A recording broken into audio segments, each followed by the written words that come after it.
You know, usually when we think about the divine or like when we look at religious iconography across different cultures, there's this baseline expectation of sanctuary. Right. Like a safe space. Exactly. You walk into a temple, a church, a mosque, and you expect to encounter symbols of peace, maybe transcendence. But here's a really strange, surprising question for you to mull over as we start the deep dive today. Okay, lay it on me.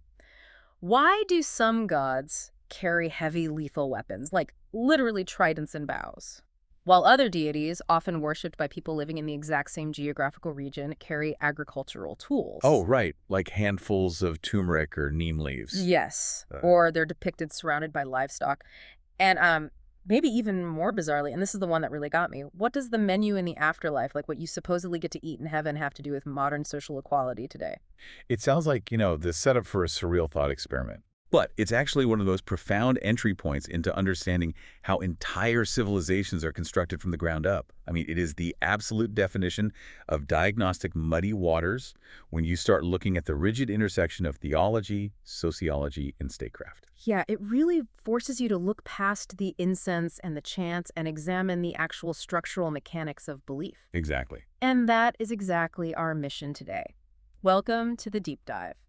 Today, we're taking you on a journey through an incredibly dense, thought-provoking stack of source material, and it's all centered entirely on the analytical framework of the thinker, writer, and scholar Kancha Ilaiah Shepherd. Such a fascinating body of work. It really is. Our focus today is to explore his vast depth of knowledge. I mean, spanning from ancient Indian texts to global religious scriptures, and to unpack his very clear, unambiguous understanding of how religion, the caste system, and political power all intersect. And before we really get into the weeds of this analysis, I do want to set the tone for you, our listener. What we are doing today is not just a casual historical overview. No, definitely not. This material functions as a masterclass in comparative religion and political theory. And to be absolutely clear, right up front, the texts we're unpacking today, they touch on highly charged political and religious themes. Very charged. Right. The material offers a really sharp structural critique of Hinduism, Islam, Christianity, and modern political movements in India. So our goal today is strictly to unpack the fascinating arguments and the historical analyses presented in this material. We aren't here to take sides or, validate these critiques' absolute truth. We're just the guides. Exactly. We are impartial guides, helping you understand the architecture of these ideas and how Shepherd connects these historical dots. Okay, so let's unpack this, because to understand his conclusions, we really have to start with his methodology. Like, how does someone even arrive at these kinds of massive structural critiques? Well, the source material actually takes us back to his early academic journey. He was comparing ancient Indian thought with Western political philosophy. And there's a massive divergence he hits almost immediately, right? Yeah. Oh, huge. When you look at the Western tradition, so your Plato's, your Aristotle's, or later figures like St. Augustine and Thomas Aquinas. You have identifiable individual political thinkers. Yes, exactly. Individuals who are actively debating what a state should be. But what's fascinating here is the stark contrast Shepherd identifies when he turned his academic lens to ancient India. He couldn't find that equivalent, could he? No, he noted a distinct absence of that specific kind of individual, historically locatable political philosopher proposing systems of universal justice. Which is wild to think about. Right, the major texts, the Vedas, the Puranas, the great epics, they're largely mythological. They're vast, they're authorless in their origins. They present a cosmos, not necessarily a debated political theory. But there was one notable exception that the material says he zeroes in on. Kautilya? Yes, Kautilya and his text, the Arthashastra. Right. So Kautilya is an actual historical figure. He was a key advisor and minister to Chandragupta Maurya. So you'd think, okay, you open the Arthashastra, expecting it to be India's version of Plato's Republic. That would be the assumption, yeah. You expect a philosophical inquiry into justice, the rights of the citizen, the ideal structure of society. But the material explains that Shepherd's deep read of the text revealed something entirely different. It wasn't a philosophical exploration of justice at all. Not even close. It was essentially a highly specific manual on statecraft, and its primary overriding goal was the protection and enforcement of Varna Dharma. And just to clarify for everyone, Varna Dharma, within this specific context, is the rigid maintenance of the caste system. Right. The prescribed duties that are assigned to your caste at the exact moment of your birth. I have to say, thinking about that completely reframes how we view ancient literature. It's like opening what you assume is this sweeping, idealistic treatise on the human condition, and it turns out to be a draconian HR compliance manual. An HR manual from hell. Literally, an HR manual for maintaining a strict, unyielding corporate hierarchy. The king's primary duty, according to this framework, isn't to ensure universal justice or the flourishing of the individual. No, it's to ensure everyone stays in their specific, predetermined caste lane. Right. So Brahmins perform priestly and intellectual duties. Kshatriyas handle governance and war. Vaishyas manage trade. And Shudras perform the physical labor. And the king is basically the ultimate enforcer of these boundaries. And if we connect this to the bigger picture, this is where Shepherd's depth of knowledge really provides a new lens. Because he doesn't just analyze Kautilya in isolation. He contrasts the underlying mechanics of this system with the teachings of the Buddha. From roughly the same ancient period, right? Yes. Specifically, he looks at the structural difference between the ancient Hindu concept of Dharma and the Buddhist concept of Dhamma. Phonetically, they're almost identical. Almost identical, yes. But structurally, they operate in completely different political universes. So walk us through the mechanics of that difference, because looking at the sources, that distinction seems to be the linchpin of his entire thesis regarding ancient Indian statecraft. Okay, so the material points out that in the Brahminical context outlined by texts like the Arthashastra, Dharma is intrinsically tied to your caste duties. It's not a universal concept of justice. Exactly. It does not apply equally to two different individuals. Your Dharma is entirely dictated by the circumstances of your birth. If you are a Shudra, your Dharma is physical labor and service to the upper castes. And if you're a Brahmin? Your Dharma is intellectual work and the explicit avoidance of physical labor. So morality and legality are completely relative to your tier in the hierarchy. So the law literally treats you as a completely different category of human depending on your birth. There's no concept of, blind justice. Precisely. The scales of justice are deliberately weighted based on your caste. But Shepherd argues that Buddha's Dhamma functioned as a universal idea of justice. So it addressed the individual. Yes, regardless of their background. It established a baseline of human agency that just wasn't tethered to a cosmic hierarchy.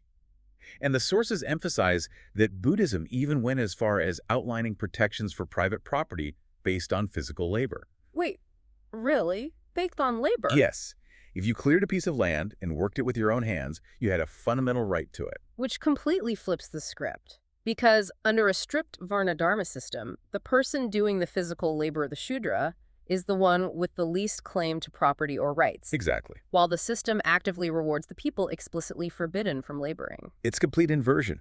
Shepherd's analysis suggests that Buddhist Dhamma introduced a concept of legality that respected the individual's effort and their physical labor. By contrast, the ancient Hindu texts he studied engineered a system where legality was dependent on the rung of the ladder you occupied. And that was the core of his academic awakening. Right.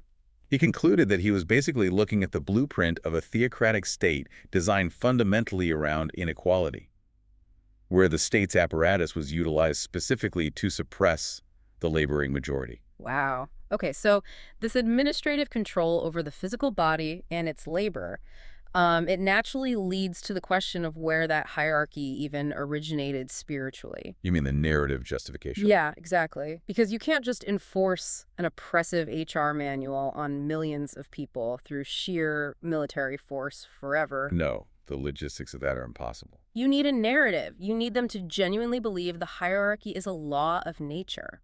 Which naturally brings us to the comparative analysis of creation myths in the source material. This is such a fascinating part of his work. It is. Because if you're building a house, the foundation dictates the shape of everything that follows. That is the essential sociological pivot right there. Mm-hmm. Shepherd utilizes his comparative religion methodology to really examine the foundational blueprints of major world religions. He looks at their specific creation myths. Yes, because the mechanism of how a religion claims humans were created heavily dictates how that religion's institutions treat humans in the material world. Right. And the source material starts with the Brahminical creation myth found in the Purusha Sukta of the Rig Veda. A very famous text. Very famous. And according to this framework, human beings aren't created out of nothingness or molded from clay. They are created from the dismembered body parts of a cosmic divine being, the Purusha. A cosmic man. Yeah. So the Brahmins emerge from the head or the mouth. The Kshatriyas come from the arms, the Vaishyas from the thighs, and the Shudras from the feet. And it is absolutely crucial to note, as the material does, that the untouchable class, the Dalits, aren't even present in this cosmic body. They're just not there. They were pushed entirely outside the biological system. I mean, just pause and look at the actual physics of that metaphor. It is incredibly visceral. If your foundational spiritual text literally builds inequality into the biological structure of the human body, how can a society built on that ever evolve toward modern democratic equality? That is the big question. If I am fundamentally the head and you are fundamentally the foot, we are biologically and spiritually incompatible when it comes to equality. Right, the foot cannot suddenly decide to become the head. And the head certainly doesn't want to be the foot. This raises an important point, and it leads to a concept Shepherd defines in the material as spiritual fascism. Spiritual fascism, that's a heavy term. It is. The argument here is that if a spiritual text denies basic human equality at the exact moment of creation, it becomes sociologically impossible to foster a democratic consciousness from within that specific tradition later on. Because there's no original state of equality to reference. Exactly. There's nothing to return to. You can't say all men are created equal because your sacred text explicitly says they were created unequal. That's a really stark realization. And the material contrasts this heavily with the creation narratives of other major world religions, starting with the Judeo-Christian tradition in the Book of Genesis. Yes. In the Genesis narrative, the mechanism of creation is entirely different. Right. God creates the universe and then creates humans in his own image. And the material argues that this specific phrasing establishes a fundamental spiritual baseline of equality.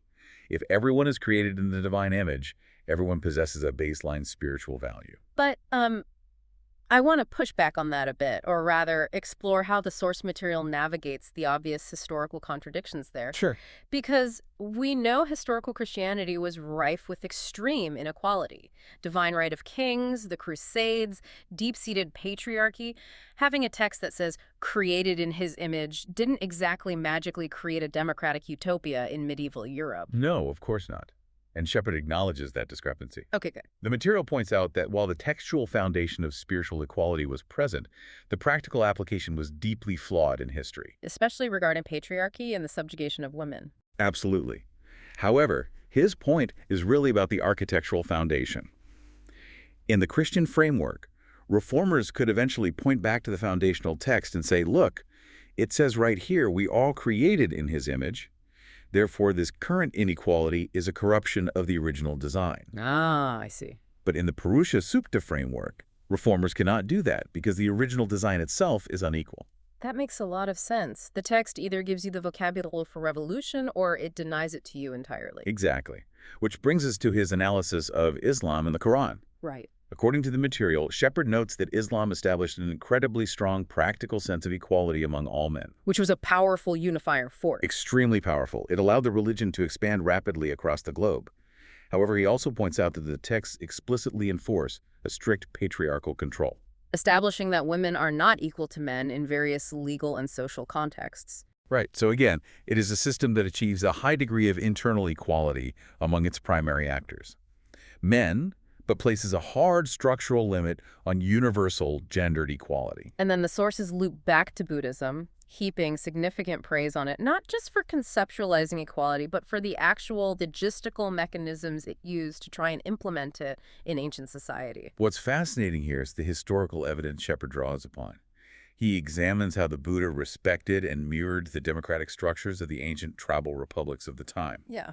But the most radical structural break the material highlights is the inclusion of women. Which was unheard of. Totally unheard of. Despite early hesitations and significant internal debate within his own ranks, Buddha eventually allowed women into the Sangha, the monastic order.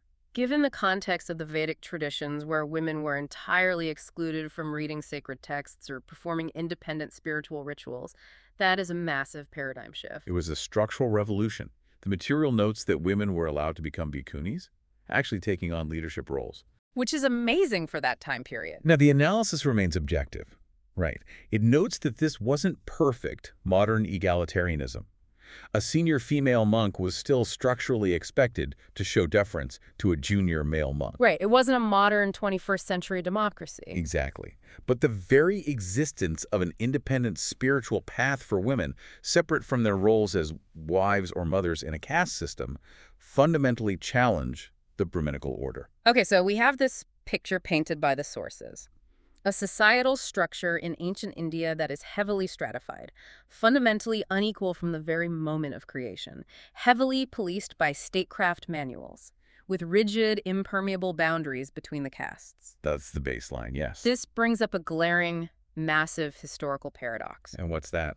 If this system is so inherently fragmented, how did such a diverse, stratified, and often mutually hostile group of people ever come to be categorized under a single religious identity? That is one of the compelling investigations in the material. It really is. Shepherd highlights a massive historical blind spot regarding the construction of the Hindu identity. It's a fascinating realization, because the sources state that for the vast majority of history, the working classes, the Shudras, the Dalits, the Adivasis, they did not know or use the word Hindu to describe themselves. No, they didn't. They didn't wake up and think of themselves as part of a pan-continental religious majority. They identified solely by their specific caste, their specific trade, or their local village deity. Exactly. The very name of the religion they are retroactively categorized into wasn't even part of their vocabulary. So where does the word even come from then?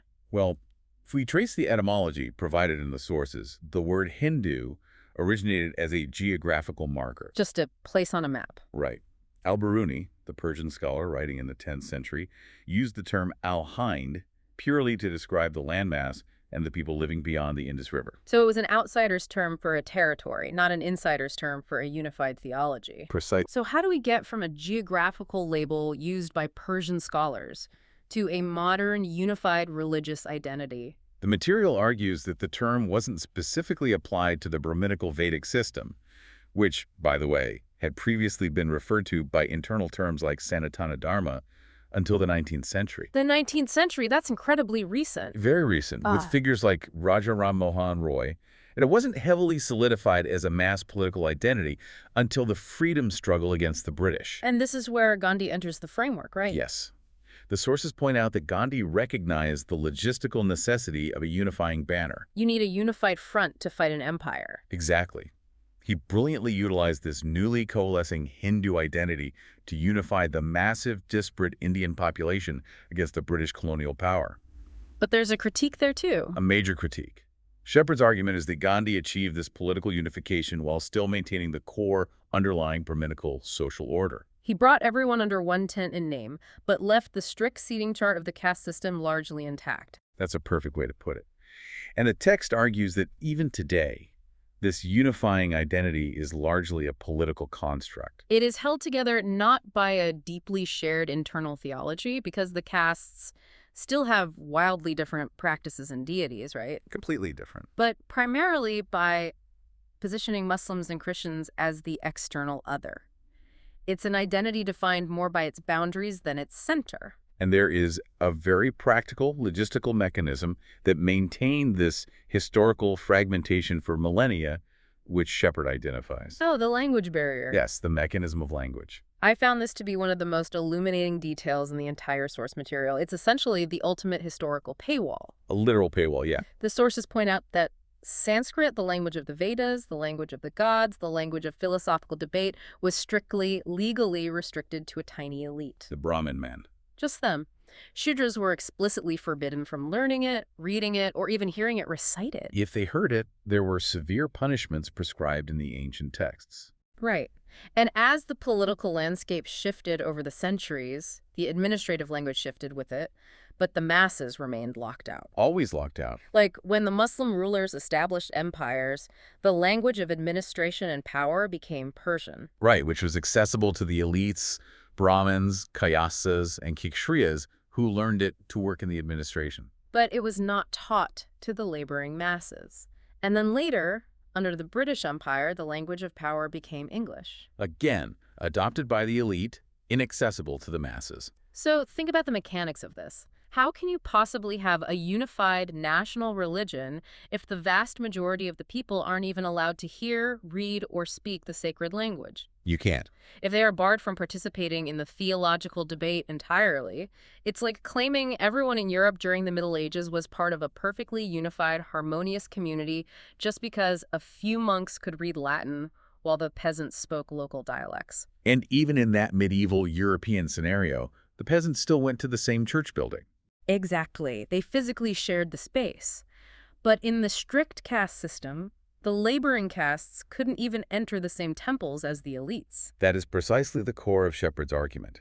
The analysis emphasizes that without a common language, without a shared text accessible to the masses, and without shared spaces of worship, the idea of a historical, unified majority religion in ancient India is largely a retrospective myth. It is a modern political construction projected backward onto a highly fractured past. Yes, and this connects to a modern geopolitical angle mentioned in the sources, the Vishwa Guru campaign. Right, the concept of India as the world teacher. The material explains how modern political forces attempt to project an image of a unified, ancient, and deeply wise Hindu power abroad, particularly to Western audiences. They want to be recognized as the spiritual and philosophical guides of the globe. Right. But Shepherd's framework suggests this campaign deliberately glosses over the deep, unresolved internal caste divisions. You can't be a guru if your own house is divided. His argument is that a society cannot legitimately position itself as a unified teacher to the world if its own internal architecture is fundamentally fractured by unaddressed systemic inequalities. Okay, so if the identity is a recent construct, and the texts actively restrict knowledge, and the entire system is built on severe inequality, Yeah. how on earth did it survive for thousands of years? That is the million-dollar question. Why weren't there massive, continuous civil wars? Why didn't the laboring classes simply overthrow the elite, who were completely reliant on them for food and infrastructure? That is the crucial question, and Shepherd answers it by analyzing the deepest psychological and economic mechanisms of the system. He goes really deep here. He does. Specifically, he looks at how the system defined the concept of labor and how it essentially weaponized the divine. Let's dive into the labor aspect first, because this is fascinating. The sources highlight a concept called the alienation from labor. A very Marxist-sounding term, but applied uniquely here. Right. The highest castes were legally and spiritually forbidden from participating in physical production. You couldn't plow a field, you couldn't make shoes, you couldn't build a wall or fire a brick. It was seen as polluting. And there is this striking local proverb cited in the material that perfectly encapsulates the paradox. No mud, no food. No mud, no food. Mm-hmm. It is a profound encapsulation of agrarian reality. It really is. In the daily life of the Shudras, mud is the source of life. It is where the seeds germinate. It is the absolute foundation of human survival. But in the Brahminical textual system, mud was equated with untouchability. Physical labor was categorized as spiritually polluting. Exactly.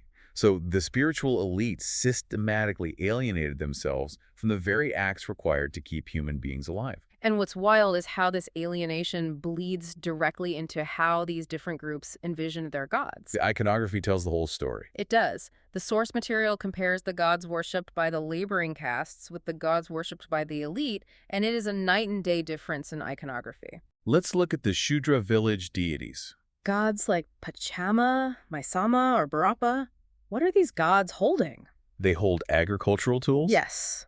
They hold handfuls of turmeric, they hold neem leaves, they are deeply associated with sheep breeding, with protecting the crops from disease, with the harvest. They are explicitly gods of production and survival. And then he contrasts that agrarian iconography with the Vedic gods, the gods of the elite, Sanskritic texts. What do they hold in their hands? Weapons? Tridents, bows, swords, maces, discusses. They are heavily armed. Heavily armed. Now, one might naturally assume, and the interviewer in our source material poses this exact question, wait, aren't the weapons in the hands of these gods simply meant to protect the people? To fight off evil forces or foreign invaders, right? Right. That's the standard interpretation. It's what everyone is taught. If a foreign army is marching on your village, you'd much rather pray to a god holding a sword than a god holding a handful of seeds. Sure. It makes intuitive sense that a protective deity would be armed. It makes intuitive sense until you look at the historical timeline, which is exactly what Shepherd does. And what does the timeline show? According to his reading of the texts and history, these weapons were not utilized conceptually. to fight off foreign invaders. Really? Really. When Alexander the Great crossed the Indus, or when the various Islamic invasions occurred over the centuries, the ancient texts do not depict these armed gods rallying the unified masses in a grand defense of the subcontinent. There's no mythological equivalent of rallying the troops against the outsiders. There's no structural equivalent of a unified crusade or a jihad directed against external forces in these early foundational texts. So if the weapons aren't pointing outward at the foreigners, who are they pointing at? Shepherd argues they symbolize the violence required to maintain the internal caste hierarchy. Oh, wow. They are instruments of domestic social control. The constant threat of divine violence was psychologically engineered to keep the marginalized, the laborers, the Shudras, and the Dalits strictly in their assigned lanes. So it's basically internalized terrorism. Essentially, yes. If you step out of your caste duty, if you attempt to learn the sacred texts, if you demand social equality, the divine wrath, symbolized by the trident or the bow, will fall upon you. The weaponry wasn't designed to protect the borders of the nation from the outside. No, it was designed to protect the borders of the hierarchy from the inside. That is a staggering paradigm shift regarding religious iconography. You'll never look at a statue the same way again. It really changes your perspective. But he doesn't stop with the physical world. He takes this exact same analytical lens and applies it to the concept of the afterlife. This is where his logic is just incredibly sharp. And here is where we finally get to that massive logical flaw regarding the menu in heaven that I teased in the intro. Let's get into it. This specific analysis highlights the sheer logical absurdity of the caste system when you stretch its premises to their theological endpoint. Okay, let's explore this.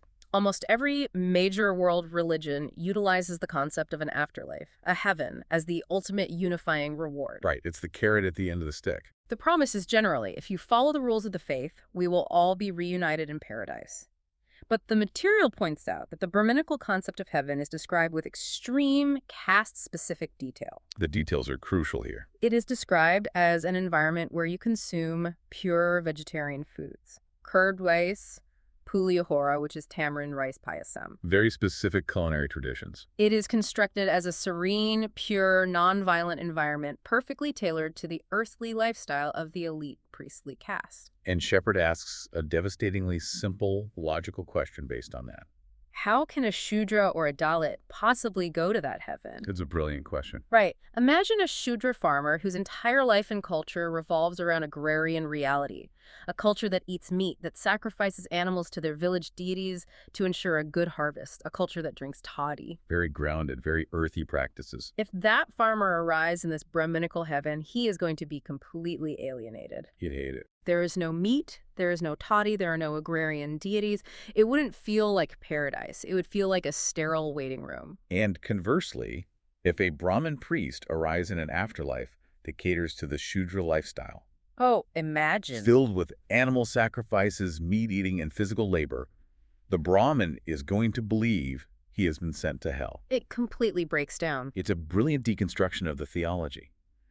Because the caste system relies so heavily on absolute separation in the material world, Separate dining, separate living quarters, separate wells. separate rituals, it relies on that so much that it makes a unified heaven logically impossible. Which is such a massive problem for a religion. It is. If you look at Islam or Christianity, despite their deep historical flaws and internal schisms, they managed to construct a singular, unified concept of the afterlife. A place where all believers, from the king to the peasant, theoretically gather together. But the caste system's absolute insistence on purity and pollution logically fractures even the afterlife. You cannot be one people on earth if your theology implies you can't even stomach sharing the same heaven. Exactly. It's essentially like having an exclusive VIP lounge in the afterlife, but the people forced to wait outside the lounge don't even want the food being served inside. That's a great way to put it. It completely undermines the sociological power of a unified religious goal. So we have this massive internal fracture diagnosed by the sources, A system built on inherent inequality. held together by internal boundaries, language paywalls, and the psychological threat of divine violence. But obviously, India isn't frozen in the ancient past. No, things are moving rapidly. There are modern, highly organized political movements actively trying to address this fragmentation right now. And that brings us to the source material's shift from historical analysis to a sharp diagnosis of the modern political reality in India. the contemporary stakes. Right. Modern right-wing movements are acutely aware of this historical fragmentation. They know the mosaic is fragile, and they are attempting to fix it. But Shepherd's framework suggests they are trying to fix it by mimicking an external force. Specifically, the Islamic world. The source text argues that early right-wing ideological figures like V.D. Savarkar looked at global history and realized something crucial. They recognize the immense historical power of a unified, militant Islamic structure. Historically, Islam had one book, one God, a unified concept of brotherhood, and a profoundly organized structure. And that structure allowed it to expand rapidly across continents and hold vast territories. Right. And Hindutva, which the material explicitly separates from the diverse, decentralized, everyday practice of Hinduism, is analyzed purely as a modern political project. Yes, the distinction is very important in his work. Hindutva is an attempt to forcefully mold those fractured, divided Hindu castes into a unified militant monolith. That essentially mirrors the Islamic states they historically oppose. It's an attempt to engineer a monolithic block out of a mosaic, and the primary adhesive they are using is a shared, manufactured antagonism toward Muslims and Christians. But the material issues a stark, glaring warning about the sheer pragmatics of the strategy. And this is where the geopolitics come heavily into play. The geopolitical reality is massive here. The sources point out that the Islamic world consists of over 50 countries and roughly 1.6 billion people. It is a massive, highly connected, global bloc. Shepherd's geopolitical warning is that by framing India's modern national identity purely in opposition to Islam, by making anti-Islamist sentiment the very glue that holds the new identity together. right, these right-wing movements risk permanently uniting that massive global bloc against them. It is framed as a terrifying geopolitical miscalculation that isolates the nation. It's poking a bear that is vastly larger and more coordinated than the domestic political rhetoric admits. But it's not just an external diplomatic threat. The sources point to an even more severe internal threat to the fabric of the nation itself. Because to achieve this unified, militant religious state, you have to actively dismantle something precious. India's secular democracy. Yes. A democracy that was painstakingly, deliberately built by figures like B.R. Ambedkar, Jawaharlal Nehru, and Sardar Patel. These architects of the modern state deeply understood the severe fractures in Indian society. They lived it, and they built a secular constitution specifically to act as a firewall, to prevent any one religious or caste group from establishing a theocracy and reimposing those ancient hierarchies. And Shepherd argues that abandoning the secular democracy to create a religious state, which is essentially reverting back to the Statecraft manual of the Arthashastra, will inevitably lead to a collapse of democratic institutions. And the rise of a military dictatorship. And he points directly to Pakistan as the prime historical example of this trajectory. It's a very sobering comparison. Pakistan was explicitly created as a religious state, and it rapidly and repeatedly fell into cycles of military dictatorship. Because religious fervor, while great for mobilizing crowds, does not sustain the boring, necessary mechanics of democratic institutions. It just doesn't. If we trace the implications here, the material views the current trajectory as perilous, not just because of the obvious potential for massive internal oppression of minorities and lower castes. Which is horrific on its own. But because abandoning secularism removes India's greatest diplomatic shield. For decades, India's standing in the world, its strategic alliances with Western democracies, its moral authority on the global stage, all of that has been heavily rooted in its status as a massive, functioning, secular democracy. If it discards that to become just another religious autocracy, it loses that unique foundational strength. Absolutely. I want to bring up a specific moment from the sources that perfectly illustrates how wildly differently people perceive truth and reality in this political climate. Oh, I know exactly what you're going to bring up. It's the anecdote about Gandhi and the goat. Ah, yes. It is a fascinating study in the epistemology of truth. Exactly. So in the text, Shepherd mentions reading Gandhi's famous autobiography, The Story of My Experiments with Truth. A classic text. And Gandhi writes about an incident in his youth where he ate meat, specifically goat meat.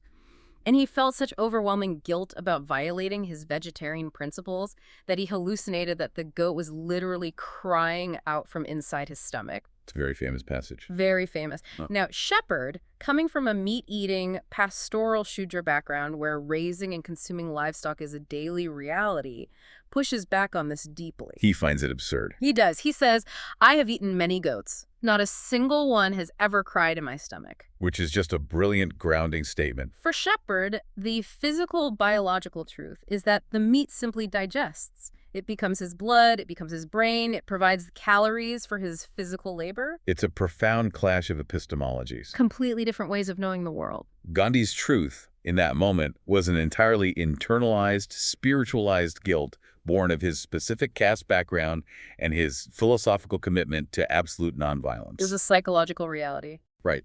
Whereas Shepherd's truth is rooted strictly in the material, physical reality of labor, biology, and survival. And it really makes you step back and ask, are modern political movements just creating their own version of the crying goat? That is a great analogy. Are they constructing a narrative of a glorious, unified, pure past that simply ignores the physical, historical, and material reality of the vast majority of the people who actually built the civilization? Are they trying to build modern statecraft on the equivalent of an internalized hallucination rather than the reality of the soil? That encapsulates the core of Shepherd's critique. The argument is that you cannot build a stable, prosperous future on an artificially constructed, exclusionary past. The long-term survival of the nation depends on holding tightly to the democratic secular constitution. Not reverting to ancient codes of hierarchy that fundamentally deny the material reality of the masses. Okay, so the sources have thoroughly diagnosed the illness here. We've seen the historical fractures, the exclusionary nature of the ancient texts, the biologicalization of inequality, and the immense dangers of modern political mimicry. It's a lot. Yeah. But does the material offer a cure? What is the actual path forward, according to this framework? It does offer one, because Shepherd does not just stop at deconstruction. Thank goodness. He offers a truly radical, constructive path forward, and it is based entirely on the elevation of production and constitutional values. He suggests that all religions, not just Hinduism, but Islam and Christianity as well, must undergo a radical, fundamental reformation. They must all evolve to become explicitly pro-labor, casteless, and gender equal. His premise is that if a religion does not value the physical, dirty, necessary work that keeps humanity alive, it is completely obsolete. And the material outlines a fascinating, almost utopian proposal to achieve this. Shepherd suggests the formation of a religious assembly. I love the mechanics of this idea. Frame this for us. How would this actually work? Think of it structurally like the Constituent Assembly that meticulously debated and wrote India's political constitution after independence. Right. But instead of politicians gathering to write secular laws, it would be a massive gathering of thinkers, philosophers, laborers, and spiritual leaders from all backgrounds. Coming together for what? Coming together to write an entirely new, inclusive religious text. A brand new spiritual framework engineered specifically for modern society. Just imagine the scale of that. Instead of fighting endless bloody wars over whose ancient text is the absolute truth. We're trying to violently force a 3,000-year-old agrarian manual onto a modern digital society. We literally crowdsource a new spiritual foundation. The sources say this new text would consciously combine the best principles of various traditions. Like what? Well, the focus on equality and reason from Buddhism, the focus on community service and the explicit rejection of caste from Sikhism, and the egalitarian framework of the modern democratic constitution. And most importantly, within this new framework, physical labor would be explicitly elevated as sacred. Yes. Driving a plow, planting seeds, making shoes, building a house, sweeping a street. These acts would be redefined as divine acts of creation and sustenance, rather than something that makes the laborer polluted or untouchable. He essentially poses the question, what if we literally prayed to the Constitution? What if the values of liberty, equality, and fraternity were not just legal jargon, but are actual spiritual guiding lights? He calls for what he terms an educated God. Now, I have to ask, based on the material, how realistic is this? Is it meant to be a literal political proposal? Or is it more of a metaphor? It functions as a really powerful metaphor for necessary intellectual and spiritual evolution. When Shepherd talks about an educated God, the framework implies moving away from ancient deities whose primary attributes are violence, vengeance, and the strict enforcement of rigid social hierarchies. It means moving toward a conceptualization of the divine that inherently values human rights. Human rights, literacy, scientific inquiry, and the fundamental dignity of human labor.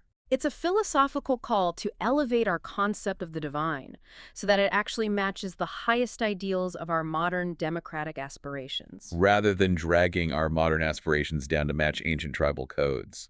It's an incredible intellectual journey we've taken today. It really is. We started by looking at a young student realizing the ancient philosophical texts were essentially administrative manuals for caste hierarchy, We looked at how creation myths biologicalize inequality. contrasting the dismembered parts of the Purusha Sukta with the spiritual baseline of Genesis and the practical implementations of early Buddhism, We traced how the very word Hindu was constructed over centuries. and how severe language barriers kept the masses completely locked out of their own supposed theology. We examined the profound sociological alienation from labor, the stark contrast between the weapons in the hands of elite gods and the tools in the hands of village deities. And the deep theological paradox of a segregated heaven. And we unpacked the very real geopolitical warnings about mimicking authoritarian structures, highlighting the urgent existential need to defend secular democracy. Through it all, Kancha Ilaiah Shepherd's ability to read the structural reality between the lines of ancient texts, to track the evolution of identity across millennia, and to clearly diagnose modern risks through the specific lens of caste and labor is profoundly clarifying. It forces you to look at the architecture of the world completely differently. It really does. It serves as a vital analytical reminder that the texts we revere and the historical narratives we tell ourselves are not just abstract stories. They have intense, real-world consequences for millions of people. And it underscores the idea that knowledge is most valuable when it is understood structurally and applied to make society more equitable. Absolutely. Thank you for joining us on this intense deep dive into the source material. We hope exploring this framework sparked some new perspectives for you. But before we sign off, I want to leave you with a final thought to mull over as you go about your day. It's a good one. The sources challenge us to imagine an educated God, a spiritual framework built intrinsically on equality and the dignity of labor. But take a step back and think about your own daily life right now. Look around you. Think about the modern systems you participate in. Your workplace hierarchy, your local community structures, even the digital networks and algorithms that curate your information. How much of our modern, hyperconnected world is still operating on unwritten, invisible caste systems? Who is doing the invisible, essential labor that keeps your world running? And who is holding the modern weapons of influence and control? It's a very confronting question. If we were to convene that religious assembly today, if you personally were tasked to help write a new foundational sacred text for our modern society, what is the very first rule you would put on page 1? Something to think about. Keep questioning the foundations of the information you consume. And the next time you see a statue of a deity or a monument to a historical figure, take a closer look at what they are holding in their hands. Is it a tool designed to feed the world or a weapon designed to control it? Until next time.